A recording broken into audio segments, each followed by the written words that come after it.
Hi everyone, welcome to the first of three Arum Public Sector Collection webinars. Today's topic is exploring the effects of COVID-19 on council tax collections. I'm pleased to say that this webinar is being set up in partnership with the IRV, and I'm pleased that we've joined today by David Mager, who's the Chief Executive at the IRV. We've also got an expert panel of two individuals who are living the issues that we'll be discussing today. I'm grateful that we've got Nick Rowe, Assistant Director, Local Tax and Accounts Receivable at the London Borough of Ealing, and he's also the Chair of the London Revenues Group. We've also got Jonathan Woodbridge, who's the Head of Revenues at the London Borough of Redbridge.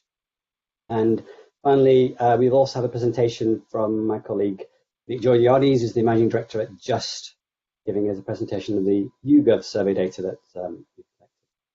If I could quickly ask each of our panel members to give us a quick introduction to themselves. David, if I could turn to you first, perhaps you could just give me a few voice pickets of your background and just explain what the IRV is for those who might not know what it is, please. Good afternoon. My name is David Magor. I'm the Chief Executive of the IRRV, the Institute of Revenues Rating and Valuation. We are a professional body. Our members are drawn from the revenues profession around the world, including, of course, the UK, the valuation profession, and also dealing with social security benefits and the wider issues of appeals and other matters associated with local authority finance. I've been the Chief Executive of the Institute for around about 20 years. Prior to that, I spent the whole of my working life in local government, and I ended my local government career as Director of Housing and Revenues at Oxford City Council. I currently serve on various bodies, particularly the Business Rates Steering Group and other advisory groups in the UK. I'm also working in Ireland, assisting them with their modernisation of the rating system, particularly valuation. Thank you, David. Nick Rowe, could you please give us an introduction yourself and also a little about what the London Revenues Group is? Okay, yeah, so Nick Rowe, Assistant Director of Local Taxation at Ealing. I've been at Ealing for about 4 years now, and it sounds ridiculous, but 34 years now in local taxation and local government. So, as Farid said, I'm also on IRRV National Council and Chair of London Revenues Group, which is a networking group for all 33 London authorities, sharing best practice. We meet on a regular basis, which has probably been about twice a week, to be honest with you, since COVID started, to actually discuss some of the issues we're all facing. And one of the significant ones has been the impact on council tax collection. So hopefully be able to feed back some of the news we've had to you today. Thanks, Nick. Jonathan, over to you. Good afternoon, everybody. I'm Jonathan Woodbridge. I'm the Head of Revenues at Redbridge, based in the east of London. I've been working at Redbridge now for just 2 years and have 28 years in total in local government. So I'm almost the baby of this group here in experience terms. But, you know, I'm a very active member of the London Revenues Group and look after some of our coordinators, some of our work there, which, as Nick has said, is an important part of our network to share best practice and experience. So really looking forward to be able to answer some questions this afternoon and hope I can share some knowledge. Great, thank you. And finally, Nick Georgiades, could you give us a quick introduction to yourself and also a little about Just as well? Sure. I'm Nick Georgiades. I'm an accountant analyst by background. Spent a lot of my tenure has actually been in the private sector. The last 10 years specialised in advising on collections, actually 12 years, collections and recoveries, again, mainly in the private sector, although I spent a stint with Agility's Revenue Collections, where I got to work with local authorities and some of the people on that have attended this webinar and got to learn more about the idiosyncrasies and special nature of local authority collections compared to the private sector. Taken over as Managing Director of Just earlier this year, and Just are bringing in a new form of a litigation and enforcement services, adding a integration layer to panel members to ensure compliance, identification and fair treatment of the of vulnerable and people in financial hardship as you go through what is the end process in the collection stages. Thanks, Nick. And let me just give you a little background about me as well. So my name is Freud Meir, and I'm a senior consultant with Arum. I've been here just over 18 months now. Prior to that, I've been consulting in mostly with the local government sector, both here in the UK and also in Australia as well. I spent the best part of 14 years in local government as heading up various corporate functions, improvement functions at Doncaster and Manchester City Council. I've also spent some time in Whitehall and secondment to the Cabinet Office as well.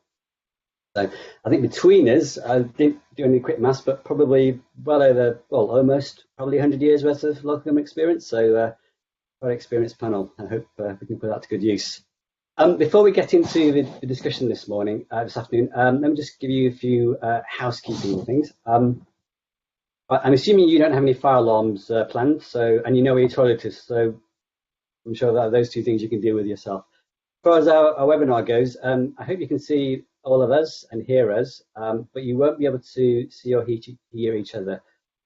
We've actually got 97 people on call, which means that I think I win the sweepstake because I got the highest number. So that's great, which means obviously that if you try and turn on talking, it's going to get quite noisy. So, but we are really interested in what you have to say, and what we'd like to do is use the Q&A button, which you should see on the right-hand side of your screens, to suggest questions that we might answer for you, but also perhaps make any comments that you might want to make there as well. I will monitor those Q&As and put a few of those to our panel as we go through the discussion, but also perhaps at the end as well. Any questions that we don't manage to answer during this session, we'll actually take away, make sure we provide an answer to them and circulate that in the pack that we will send you after the webinar. If you have any problems at all at any point, you can talk to Hannah and Prisha, who are our moderators. Again, there's a little button on your right-hand side which allows you to talk with them directly, and hopefully they can sort out any issues that you might be having. I think this has already probably happened, but just in case, could I please ask everyone to go on mute, apart from the panel, so that we're not hearing what you have to say. That just helps block out any background noise. And then the other thing, just to let you know, is that we'll be running a couple of interactive polls during this session, just to make sure that you're not falling asleep, but also to hear what you have to say about the topic that we're discussing. So, and one final thing to note is we are recording this session, as you've probably noted already, but we won't be sharing it. So please feel free to say what you want within the confidence of this group. We'll be just letting you know that's the case. Right, let's get into the session. Hannah, would you mind presenting? You've got the move to the agenda, please. Yes, thank you. So the format of today's session is pretty straightforward. In a moment, I'll invite Nick to give us a quick overview of the data resulting from the YouGov survey that we ran not so long ago.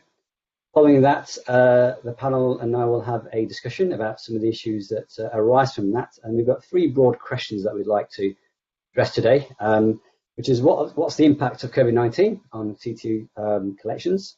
What changes should councils make to the way in which they go about collecting council tax, but also to help those who might be struggling with paying their tax? And finally, what changes to the powers or regulations, guidance, or indeed funding or financial support should be made to assist councils to address the challenges that they now face as a result of COVID-19. So hopefully some interesting questions there, and lots of good debate to come. Okay. Before I ask Nick to take us through, perhaps if we could have the first of our polls, Hannah, which is to ask how confident you are all in terms of how local government can minimise the potential loss of council tax revenues in the current financial year. So you should now see on your right hand side there's something saying the poll is live. So please take a look at that and fill in the button. While we wait for those results to come in, perhaps if I could ask David, you've been talking to lots of people over the past few months. How would you sum up the mood in local government at the moment? Oh, I think it's one of exhaustion.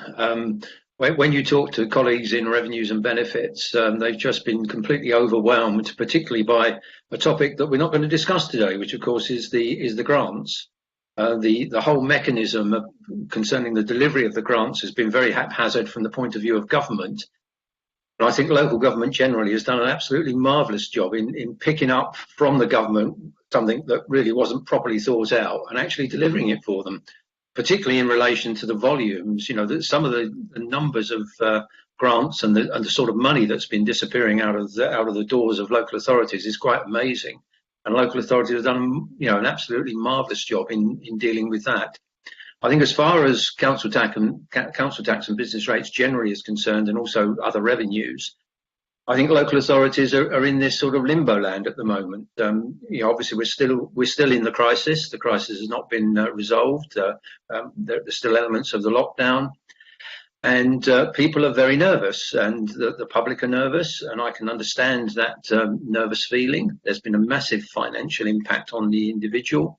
And I don't think that's actually filtered through to local government as yet, because of the nature of the changes. Billing for both council tax and for business rates has been delayed in some cases, and we're going to start to see the real impact over the next 6 to 9 months. But in reality, I think we're going to see these problems with us for another 3 years. It's going to take that sort of time, not only just to recover revenue performance, but also to deal with all the other issues surrounding the viability of local government and how the government are going to meet these finances. And of course, the other thread that's running parallel with this are all the changes that have taken place with regard to taxation law, furloughs, social security, and obviously we've had the specific rules in relation to housing benefit and the council tax reduction and the hardship fund. So there's been so much going on, it's almost been impossible to keep up with it. Yeah, as always, things move fast in this sector. I mean, some of the interesting points there, particularly around the grants, and perhaps this, you know, we could pick up some of those in some of our future webinars that we've got planned. I can see the results are now in. I think you can all see those in. Interestingly, 46% of people are not that confident at the moment that local government will be able to minimise the potential loss. 28% fairly confident, 18% neutral, and 8% not confident at all. So we'll be running that poll again at the end of this debate. So let's hope that we have something to say that might help you to persuade you that perhaps you might be in a better position at the end of this crisis, as David said. Right, let's get into looking at the data. Let's see what people have to say. Nick, could I pass over to you? Perhaps you could share the poll results that we have from YouGov. Sure. I'll wait for the slides. Can you hear me, first of all? Let me do a hearing check, sound check. Yeah, we can hear you loud and clear. Good. So this is a poll that we'd commissioned from YouGov. It was taken in the middle of May, 11th to 12th of May. Just over 2,000 people were sampled. Of those, just over 1,600 were either solely or jointly liable for their council tax bills. And the figures are weighted and represented of all GB adults aged 18 plus. So we had got some granular data split by gender, age, social grade, region, government region, working status, marital status, and most of the trends that you saw at those levels were down to what you'd expect compared to the average. So what I'm not going to go through is lots of granular data, because I think that the benefit of this conversations will be to get the debate and views of the panel. But what I'll do is give you the high level view of what we saw there. If anyone does want to conversations and see more of that data, then please feel free to contact us. If we go to the next slide, the first three questions, we asked three questions. The first question, which will hopefully come up in a second. Oh, it probably will. Coming. I think it's probably got one of those flying things and needs to be clicked through. I've not got actually control of that, so I don't know whether that's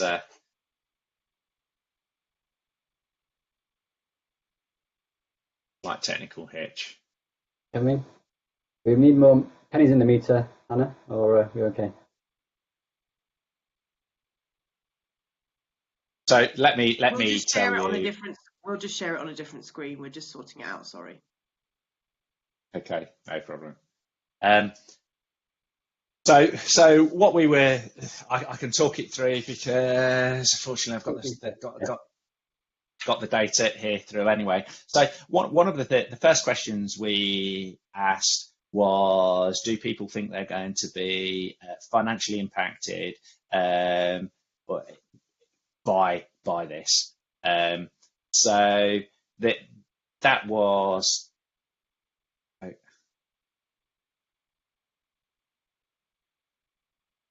basically 57%. I'll talk it through without these slides. 57% of the people questioned were concerned that they're going to be impacted financially by COVID. The next question that we asked in the survey was, how concerned are they that they won't be able to pay their bill over the next 12 months, so until 2021? And actually 25% of people were concerned. So 1 in 4 of your residents are concerned that they won't be able to afford that council tax over that period. When we asked them what should be done about that, was we said, should people be given it be cancelled or written off that bill, even if that meant to a future rise in bills for other residents. And actually, this was slightly different to a survey that we did in utilities, with 40% of people agreeing that they're happy for future bills to rise as to fund the write-off of current bills. And the interesting piece about that for me was that's 15% more people than believe they're going to be financially impacted. So this is saying people that are happy to subsidise people that are going to be financially impacted by COVID-19. So that's the situation. So people generally, there's a level of concern over this, and that's a significant issue. The next question we asked on the next slide was, if it goes up, was what will you do if you are impacted? And I think any of us that have worked in collections recoveries typically have seen inbound activity is not something that happens as often. It's often collection. When it gets into collections, it's very much a outbound activity. What we saw here was there's likely to be a significant.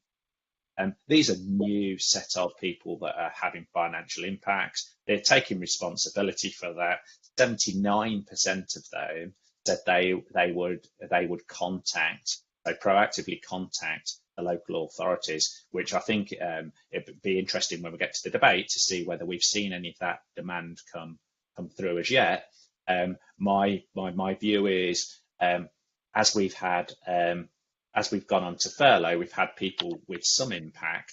As the furlough scheme starts to close down, we'll see more impact. So I don't think we're through by a long shot the financial impact that this is going to have, and I think we're yet to see a lot of that come to fruition.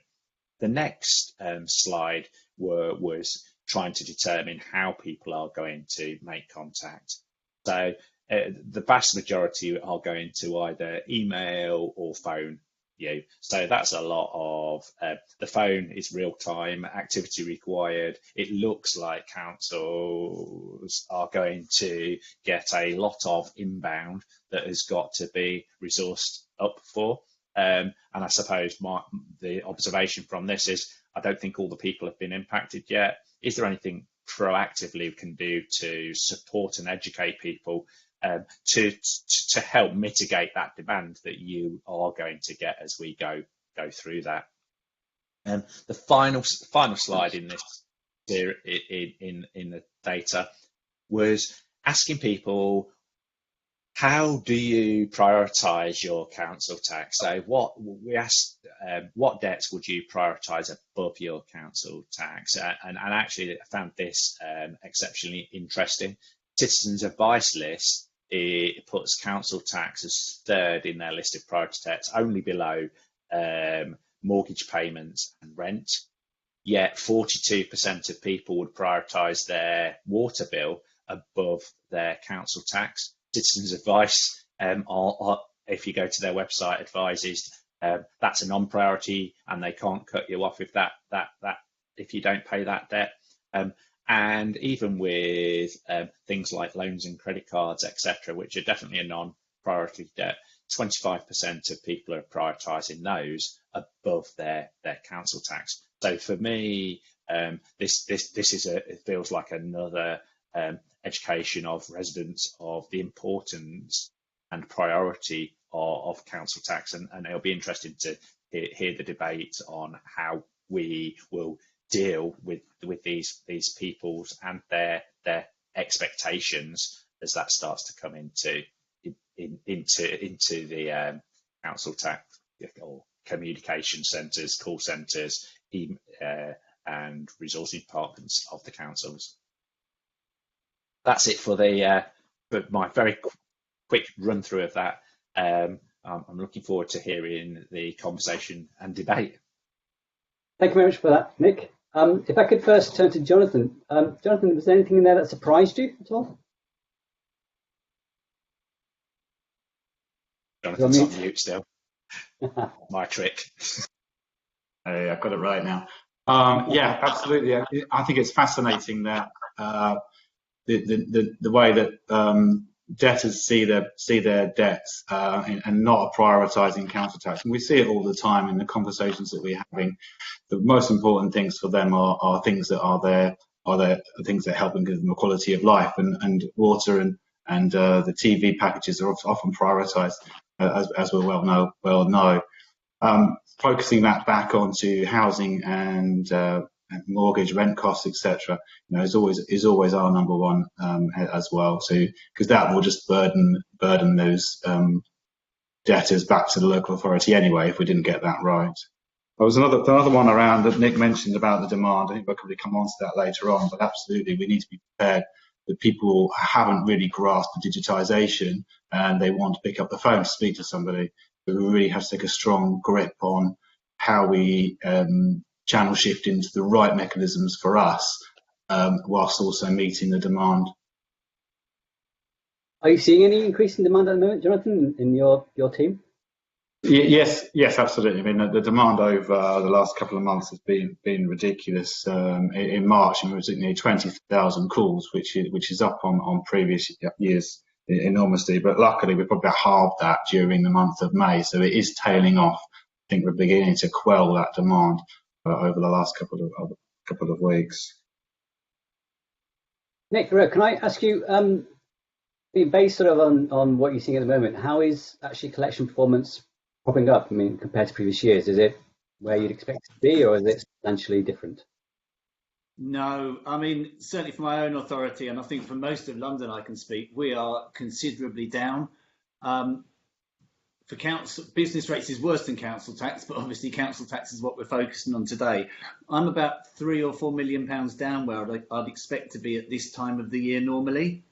Now, there's a number of reasons for that. I think the government issued the figures yesterday about the number of people who are furloughed nationally. There's 8.7 million people who are furloughed at the moment. These people are concerned about future jobs, and I just don't see at the moment they see their priority being paying council tax debts. We've done huge amounts of work in local authority to build up a culture of payment for council taxpayers. And I think if you look at the national stats, collection rates continually rise year on year. And my big concern now is people aren't going to prioritise council tax and will get out of that habit of paying council tax. And I think we're going to have a lot of work to do, as David said, not just this year, over a number of years, to get the cash back from this year, but also to re-encourage people to engage with us. Okay. It's interesting you say that, because some people might argue that actually the furlough scheme has probably delayed some of the downturn, because actually lots of people, while they're on reduced incomes, are at least still getting an income. Philip McGaskill asks, how will the withdrawal of furlough impact the collection of council tax? So as we see the government winding back, and at the end of October and on present sort of announcements, we expect furlough to be withdrawn. How do you think that will affect collections for the rest of the year? Nick? Sorry. Yeah, I think it's got a big concern. I mean, some of the people we've engaged with already who have been furloughed genuinely aren't sure if they're going to have a job when furlough ends. And I think that's where we're going to have that big issue. There's also the cost to the local authority if people do lose their jobs around council tax support. And we're going to have to be funding their council tax support charges effectively from our ongoing budgets as well. So I think it is a big concern for people around furlough, and I think we need to do a lot as local authorities to engage with customers, and as the slide said, to try and encourage people to contact us as soon as possible. Okay, great. David, you're on various government panels trying to understand and prepare, around or deal with the impacts of this. How is this picture playing out in local government, in central government? Is it one that they recognise, one that they acknowledge, or not? I think they do acknowledge it, but it's trying to get them to admit it. I think the real problem is that there have been so many changes in the way council tax is administered, particularly in relation to the council tax reduction scheme over the last sort of 5 to 6 years, that I think we're now going to really find that those changes are going to really damage collection performance. It was interesting the comment Nick made about furlough and furlough coming to an end and whether people have got their jobs. I think the next most exciting statistic, if that's the right word to use, and I think it isn't the right word to use, is how many people will go from furlough to redundancy. And I think that's the real worry, where employers, particularly major employers, have been using the furlough scheme just to delay the announcement of redundancies. And I think that will be a massive impact on local authorities. And as Nick quite rightly says, this is going to be picked up then by the council tax reduction scheme. But of course, the problem with the council tax reduction scheme is it sits outside the social security scheme. And when the move went away from council tax benefit to council tax reduction, we found a situation where the DWP took the saving, that was the saving of the cost of council tax benefit, and passed that cost onto local government. And of course, now the burden of the council tax reduction scheme falls on the shoulders of local government. As a result of that, over the last 5 years, 3, 4, 5 years, local authorities have gradually changed their schemes to such an extent that the working age have really been hammered. And you can't go on challenging this particular client group in this way. So I think we're going to see some major thinking going on in central government. And I believe that this is time to turn the clock back. I think the government should accept that creating a localised council tax reduction scheme, creating a postcode lottery was wrong, that they should re-adopt the council tax benefit scheme. It should go back into social security, and it should be part and parcel of the overall universal credit system. We are living in a ridiculous time where a key benefit has been taken outside the social security system, and the burden of it has been placed on the shoulders of local government, and that's completely wrong. It's wrong in normal circumstances. In the current crisis, it's a recipe for a disaster. And so local government's got to stand up and say, enough's enough. This is grossly unfair. Let's go back to normality. And normality is a central scheme properly funded through the social security system, and obviously linked properly into universal credit. Hmm. Nick Georgiadis, can I come to you? Andrew Smith's asked a really interesting question. Councils are actively encouraging the use of credit cards to pay council tax. How does this square with the idea of residents paying off loans as not a priority? Given your experience and what you're seeing at Just, how are people dealing with the crunch at the moment? Well, so there's two parts: dealing with it and whether you're shifting debt from one place to another. So there's been an age-old argument of whether you should accept a credit tool to take payment of debt, and that's existed for a long time.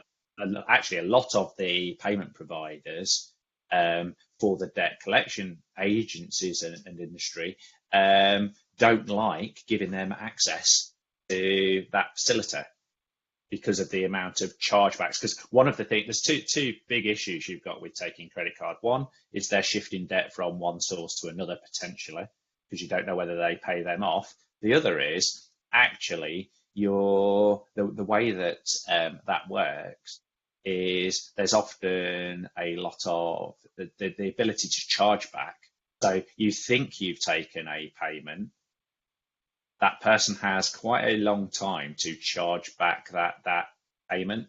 So that then reverses back out and people can play the chargeback system. So I'm credit card should be used appropriately to take it where that is right. In this instance, you're actually paying off a priority debt with a non-priority debt. If they're paying that, it all comes down to and we talk about a lot of affordability. There's the distinguish of the tool that they use to pay, and whether they can actually afford it. So I think there's a lot about establishing affordability before taking a payment. If they can afford it, then the means is less important. Okay, thanks for that. There was an interesting report that came out on Monday from Step Change that probably said what we all suspected anyway, that obviously a lot of people are finding these times difficult and are turning to alternative sources of credit to fund their continuing lifestyle. So, and some of that obviously will result in more debt. Jonathan, can I turn to you? People not paying council tax is clearly not a new thing. It's something that you deal with every year. How is the current situation different from any other time, and how are you and your team responding to that? That was for me, yeah. We've been here before. We've been through the recessions before, and some of us have been working in this industry long enough to see that, back in 2007, 2008, 2009, we were hitting 95% in-year collection, and we had to adapt our means of collection to get that back to a figure that was budgeted for. And I think at that time, if typically several years later, you might get to sort of 98, 99% that you'd budgeted for. But it's a hard graft, and 1 year compounds with another. Unlike some of the other debts that you see on the list here in front of us, they're not cyclical. So you do chip away at this stone over and over again. But with council tax, it's recurring. So it's very difficult to chip away at that. So if you're behind in 1 year, it just compounds the problem time and time again. So our techniques and our methods of nudging and encouraging people to pay and recognise what their priorities are have to change, and they have to adapt and be smarter. And we need to use the technologies that are available to facilitate that.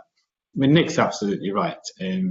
Moving debt from a priority debt to non-priority debt doesn't make any sense. And I remember the days when local authorities said, "Oh, we're not going to support that." Anti-poverty strategy says, "You know what? We don't want you to pay your council tax by a credit card," and that may have been right at the time, but now local government and public actually need that money, and the local government needs the money, and individuals want to use their credit card.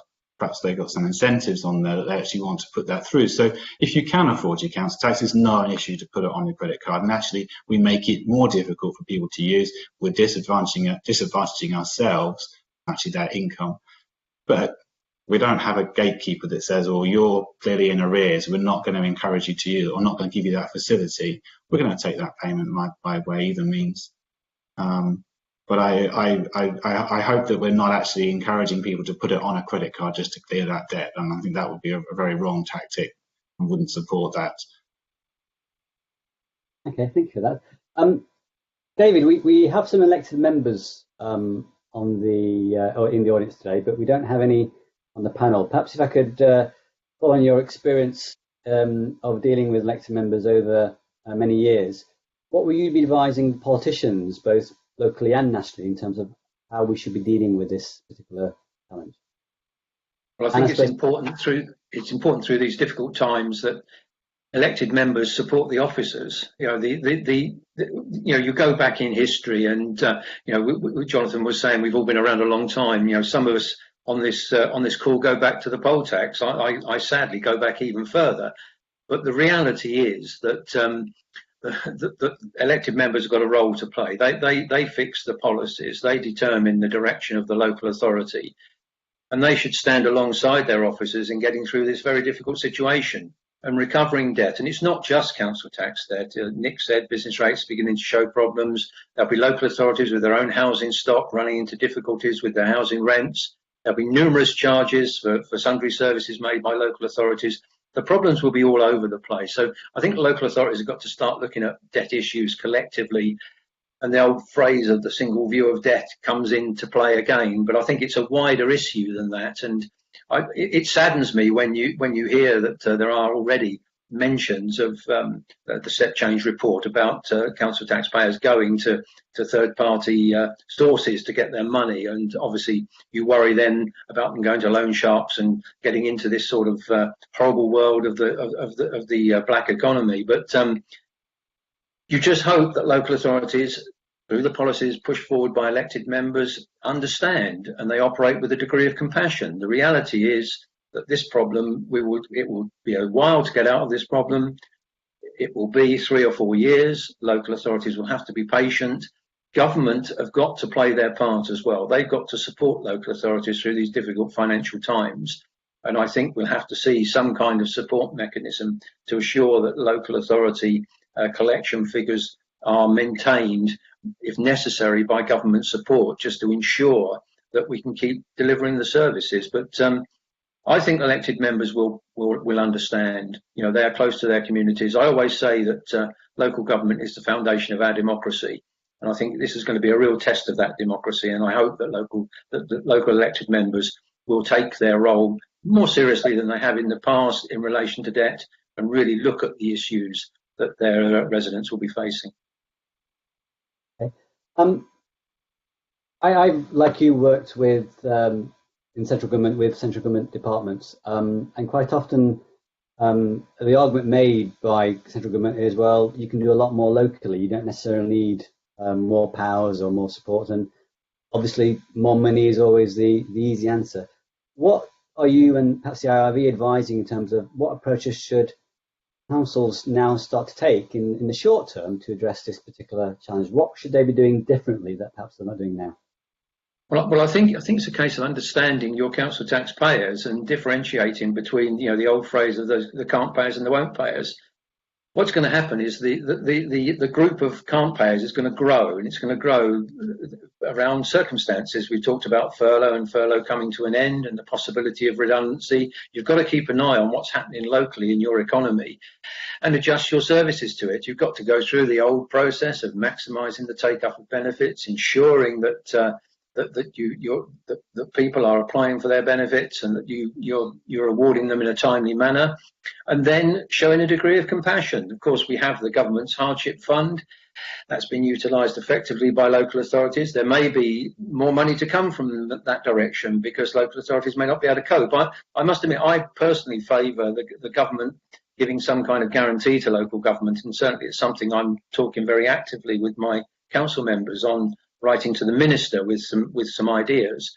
But in reality, local authorities are very good at adjusting their policies to local circumstances. And I think what you will see is that local authorities will start to ensure that things are properly collated and that they actually differentiate between those who can't and won't pay, and they deal with the can't payers with sympathy, because that's what's got to happen. We've got to give people time.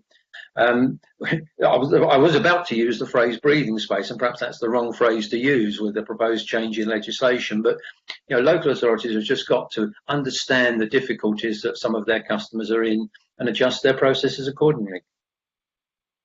Thank you. Nick Rowe, can I ask you, what, from your sort of position as chair of London councils, what changes do you see happening in London? You mentioned earlier that collections are down by quite a lot in London. What's happening there? What different approaches are you taking locally? I think everyone already has changed their recovery procedures, and I think picking up what David said about a different approach, I mean, part of that is local authorities already understanding the situation that a lot of our residents are in.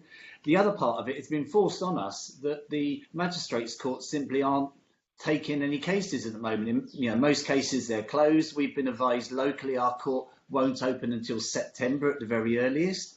So the more traditional conveyor belt process of reminders, summonses, enforcement agents simply can't happen at the moment. So authorities are already reviewing what they're doing. Most have changed the wording on reminder letters. They're sending soft reminder letters, often advising residents of where they can go to get support, whether it be council tax reduction, whether it be signposting them to advice agencies.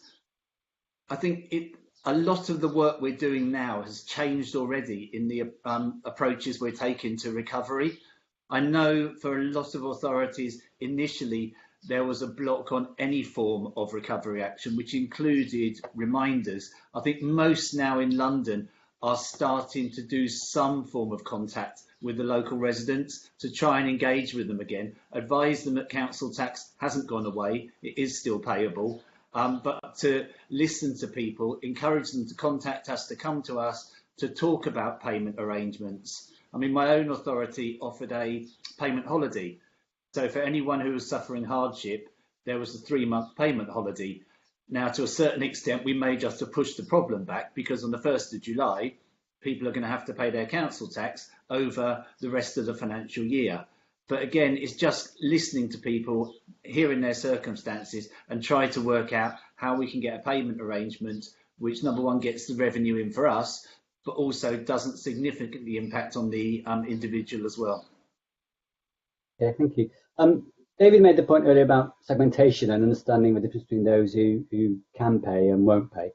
Carl Copping asks an interesting question. Do we think data sharing with HMRC could allow us to use a less confrontational stroke invasive recovery process, post-COVID, sharing employee details, etc.?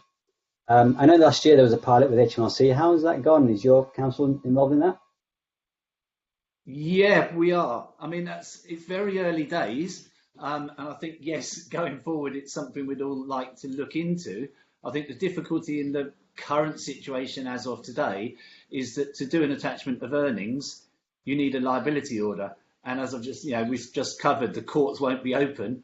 So we're not going to be in a situation, even if we were to want to go and get liability orders for this year, we wouldn't be in a position to be able to do attachment of earnings probably till October, November. And also it's just knowing what the situation will be in terms of the employment market, as David had talked about, the impacts of people coming out of furlough, whether they will still have jobs going forward as well. But yeah, certainly it's something I would be very interested in taking forward. I think the pilot has given some promising initial results, and I think it's something that all local authorities would be keen to expand on. I mean, we hope at some point those mechanisms, with the courts and with the ability to get liability orders will come back on stream at some point, we hope. What would your advice be to councils in terms of preparing for that eventuality when it does arise? And secondly, I could almost imagine the first court in the new sort of era being very, very full with lots of cases. Is that necessarily the right thing? Should councils be pursuing that line of action, that traditional conveyor belt, as you explained earlier, as quickly as possible, or should we be holding back and trying other things first?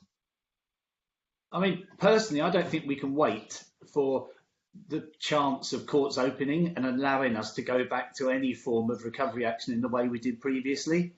So I think as local authorities, we need to start changing our recovery strategies now, and focusing on what we can do rather than what we can't do.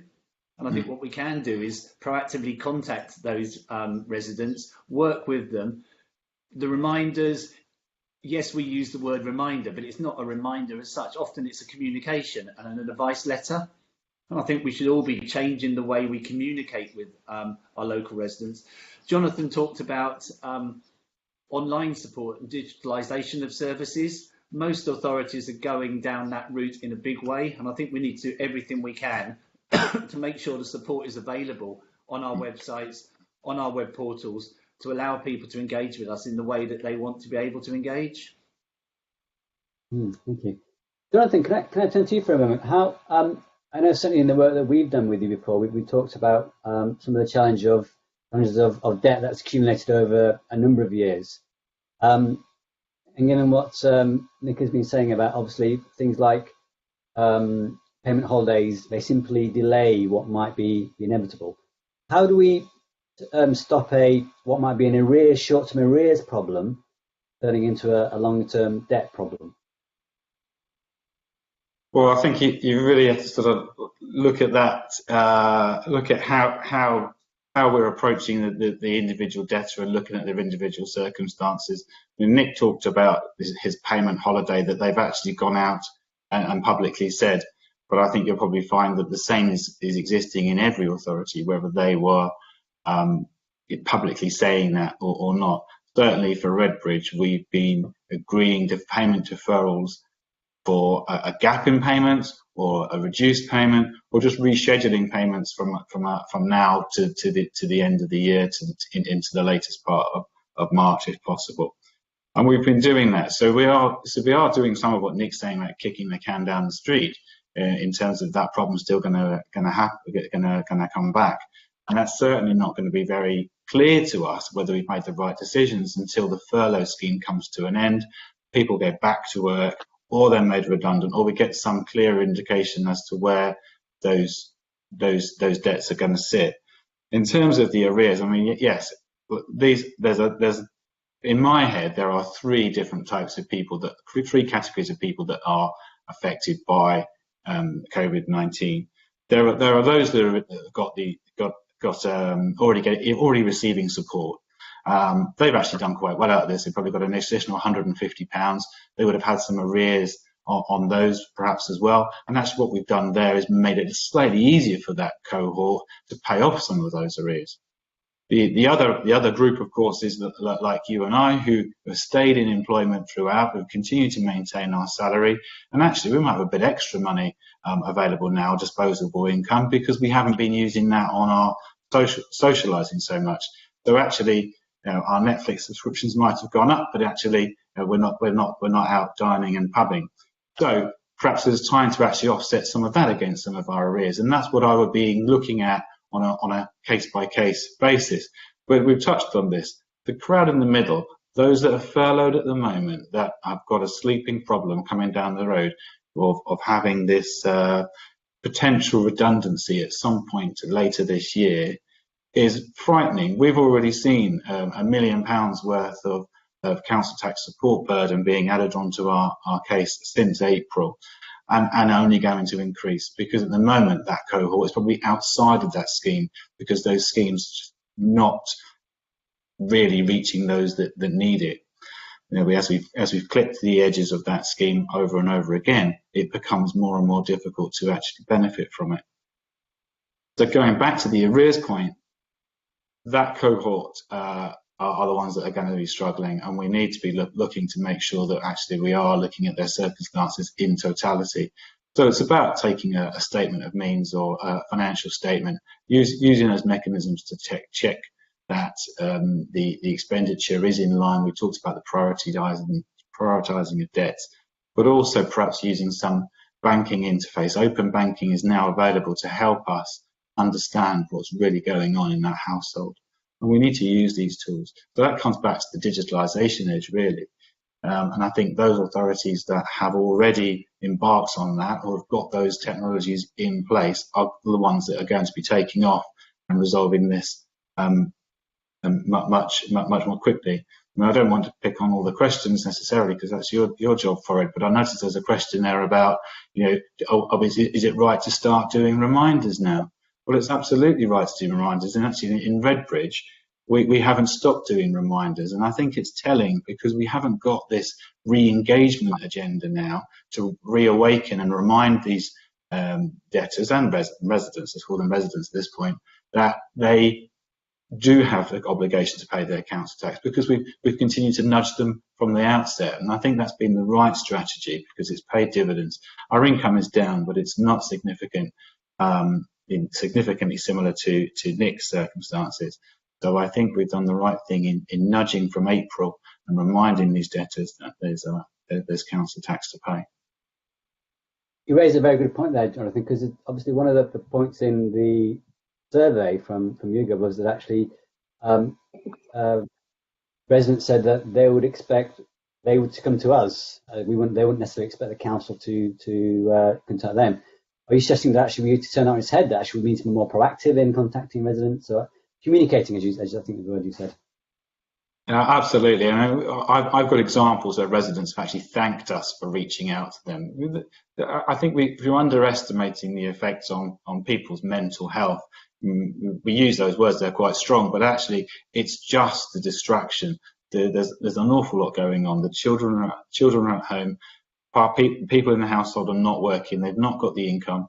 They watch the news. It's quite a depressing time, and actually worrying about debts is just compounding to that. So actually providing, I won't call it an outreach, but having reached out to residents, we've actually had some really positive feedback, and it has done the right thing in reassuring them that, one, we are flexible. Well, first of all, we're here, and secondly, that we're flexible if they engage. And I think it has paid dividends. And the thanks, it's really strange to get thanks for ringing people and sending them their text message, etc. Interesting to say that. Actually, some of the clients that I've been talking to have had similar stories where proactive contact actually has been welcomed because it's helping the people. And when councils have contacted those individuals, they've taken a very sensitive and empathetic approach to them. And actually, that's been much appreciated by people on the other side. Hannah, could I ask you to rerun the poll, please, to see how views have changed over the course of the discussion? And while we get that in, David, could I ask you, you talked earlier about obviously some fundamental changes to the way perhaps government should be supporting councils in terms of the benefit scheme and making it part of the welfare system. What sort of hidden powers or regulations are you aware of that perhaps we're not utilising as much as we ought to? What powers do we have already that perhaps we're not making the most of? Well, local authorities have got a general power of competence, and that's and the extent to which you can use that is generally governed by your budgets. And of course, as both Jonathan and Nick have said, local authorities are strapped for cash at the moment, so life is very difficult. But what as I've been listening to Nick and Jonathan, I think personally I get more confidence that individual local authorities are really up for this. They are going to get their policies right. They're going to get their relationship with their residents right. They're going to do everything within their power and within the scope that their elected members give them to make sure that they reduce the pain that's going to be inflicted upon the council taxpayer. So that then shifts to the bigger picture. And the bigger picture, as I see it, and something's got to be done, and perhaps certainly, as I've said already, my institute, I'll be talking to some of my council members tomorrow morning about a letter that we're proposing to write to the Minister about the bigger picture. But I think the Local Government Association, London Boroughs Association, all the other governing bodies should get together to actually challenge government. And the things I'd like to see them challenge them on, first is to actually recognise the fact that the impact that all of this is going to have, council tax reduction, non-collection of council tax on the council tax base itself, and whether we need to do something about the council tax base. And then, of course, as I've said already, to stop this sort of tragedy of these selective council tax reduction schemes that are creating a sort of a postcode lottery. I think there should be a wider issue in relation to giving people time to pay. And when I talk about time to pay, I mean time to pay for local authorities. And I'd like to see, when this year ends, a 3-year period of recovery, and actually government recognising that that's the period of recovery, and that's the recovery of local government finances. And it could take even longer, but through that period that they relax certain measures, particularly in relation to the annual settlement and the pressures they're placing on local authorities. But again, local authorities individually should look at their provisions and see where they are with their provisions. And again, talk to government about the need for provisions. Can in some way the government offer some form of guarantee to remove the need for provisions, because provisions curtail expenditure? Deal with the whole issue around social care and social care supplements. You know, our problems that have been there, that have surfaced over the last 3 or 4 years, are not gone away. They're still going to be there. So you're going to have an increase in the bandy equivalent next year for every local authority in the land. And how will that increase be controlled? Because that increase is going to impact on the broader picture of debt. You know, should there be a change? The whole limitation of council tax increases, should that be changed? Or should, again, local authorities have some kind of guarantee?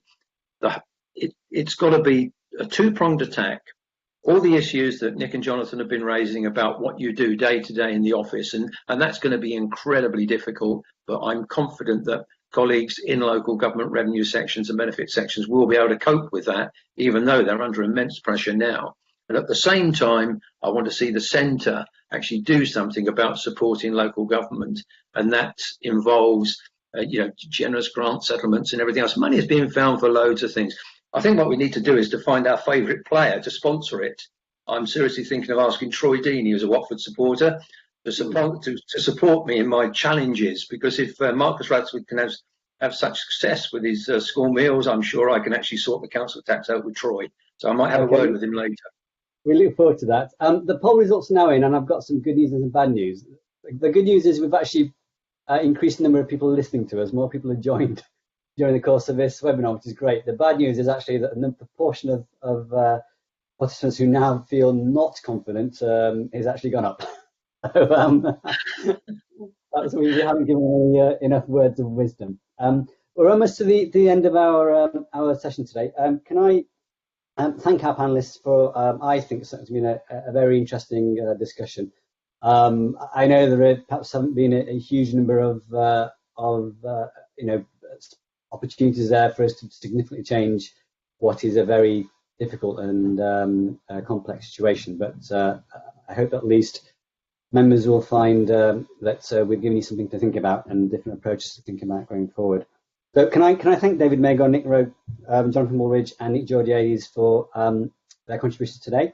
And before we go, can I remind everyone listening to us that this is the first of 3 workshops that we've got planned, or webinars. The next one will be on the 1st of July in 2 weeks' time, when we'll be looking at how to prioritise some of those debts that we've been talking about, and potentially the use of bailiffs. And as David suggested earlier, perhaps we might also look at some of those issues regarding grants and various other things as well.